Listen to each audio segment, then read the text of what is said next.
ॐ श्रीं ह्रीं क्लीं ग्लौं गं गणपतये वरवरद सर्वजनं मे वशमानय स्वाहा।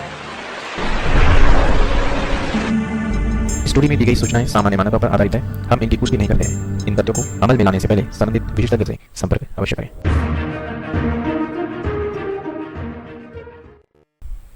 नमस्कार, एस्ट्रोटेक लैब में आप सभी का स्वागत है।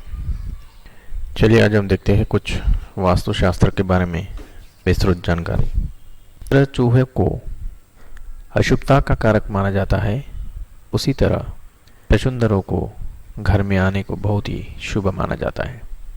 कहते हैं जिस घर में छछूंदर घूमती है वह लक्ष्मी की वृद्धि होती है। लेकिन चूहा जो गणपति बाप्पा का वाहन है, इसलिए उसे मारना गलत होगा। चूहे को मारने से घर परिवार पर नकारात्मकता हावी हो जाती है। चूहे घर के कोनों में बिल बना कर रहते हैं, वहाँ अंधेरे का अस्तित्व कायम रहता है, जिससे उनमें भी नेगेटिव शक्तियों का प्रभाव स्थित रहता है। जब घर में चूहे आने लगते हैं तो समझ जाए कि कुछ अनिष्ट होने वाला है। इनके अशुभ प्रभाव से बचने के लिए गणपति बाप्पा को मोदक का भोग लगाइए और वही घर में फिटकरी का टुकड़ा रख दीजिए ताकि नकारात्मकता हावी न हो। 1 महीने के बाद पुराने टुकड़े को किसी नदी में बहा दे और उसके स्थान पर नया टुकड़ा रख दे। इस उपाय से वास्तु दोष का भी शमन होता है और इसी तरह ऊंट की दाएं पैर का नाखून घर में रखने से चूहे सदा के लिए घर से बाहर निकल जाते हैं। यह रही चूहों की नकारात्मकता और उनका दुष्प्रभाव जो वास्तु पर होता है। आइए देखते हैं इसका एक सकारात्मक पहलू।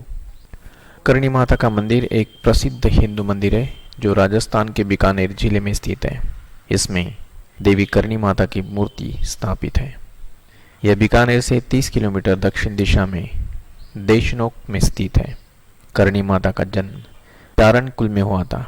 यह मंदिर चूहों का मंदिर भी कहलाया जाता है। मंदिर मुख्यतः सफ़ेद चूहों के लिए प्रसिद्ध है।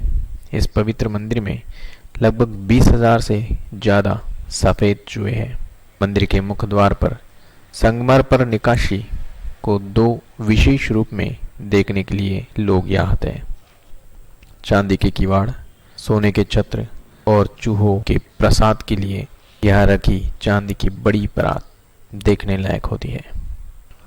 श्रद्धालुओं का मत है कि करणी देवी साक्षात माँ जगदम्बा की अवतारी है।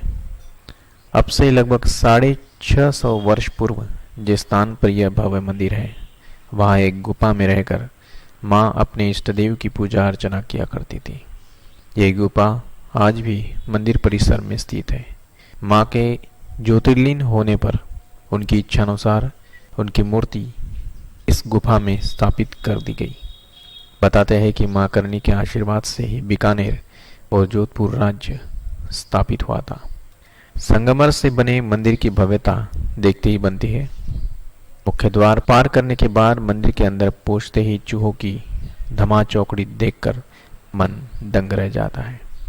चूहों की बहुतायत का अंदाज इसी बात से लगाया जाता है कि पैदल चलने के लिए अपना अगला कदम एकदम उठाकर नहीं बल्कि जमीन पर घसीटते हुए आगे रखना होता है। लोग इसी तरह कदमों को घसीटते हुए करणी माँ की मूर्ति के सामने पहुंचते हैं। चूहे पूरे मंदिर में मौजूद रहते हैं। वे श्रद्धालुओं के शरीर पर कूद फांद कर सकते हैं, लेकिन किसी को कोई नुकसान नहीं पहुंचाते। चील, गिद्ध और दूसरे जानवरों से भी इन चूहों की रक्षा के लिए मंदिर में खुले स्थानों पर बारीक जाली लगी हुई है। इन चूहों की उपस्थिति की वजह से ही श्री करणी देवी माता का मंदिर चूहों वाले मंदिर के नाम से विख्यात है।